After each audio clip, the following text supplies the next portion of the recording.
Kita semua tahu dalam dunia ekonomi ada istilah economic boom dan economic bust. Dalam rumah tangga, economic boom ketika cicilan rumah lunas, cicilan kendaraan lunas. Suami istri punya pendapatan di atas biaya rutin sehari-hari. Lalu mereka membangun rumah kos-kosan. Dari kelebihan uang bulanan bisa nyicil pinjaman buat membangun kos-kosan. Apalagi kos-kosan 40 kamar tersebut terisi penuh. Uang mereka bukan kepakai tapi malah bisa menabung. Ekonomi bust di rumah tangga adalah cicilan rumah dan kendaraan masih panjang, istri tidak bekerja, suami kena PHK, lalu membangun rumah kos-kosan dengan jaminan aset yang ada di refinance dan di stretch tenornya dipanjangin. Ini langsung membuat pendapatan habis kepakai di berbagai cicilan dan kebutuhan harian. Sekarang kita lihat Indonesia, posisinya economic bust, aku economic boom Indonesia ini. 3 tahun yang lalu di mana posisinya? APBN defisit berhutang atau APBN-nya surplus? Kalau sekarang bagaimana? Defisitnya bertambah besar sejak 2017,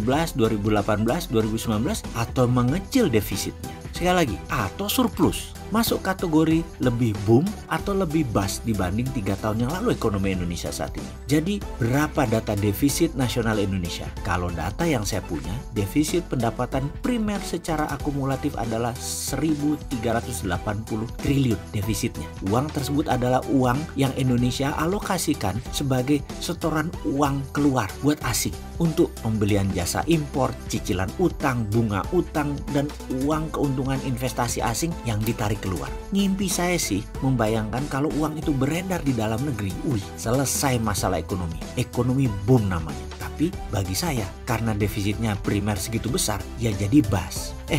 Maaf, saya nggak bilang ekonomi bust terus membangun etalase infrastruktur malah membuat lebih bust loh ya. Ini proyek nasional, ini harus disepakati dan ini harus kita dukung.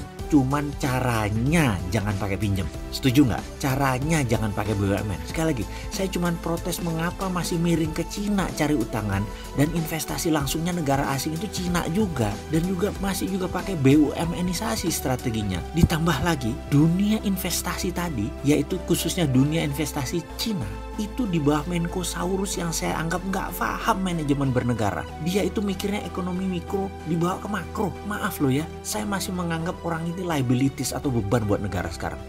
Bentar, jangan-jangan aset buat negara sekarang. Saya pasti salah. Semoga dia adalah yang membawa Cina masuk dan memberi karpet merah ke Cina itu adalah aset. Saya berdoa semoga saya yang salah dalam urusan melihat masalah negara ini.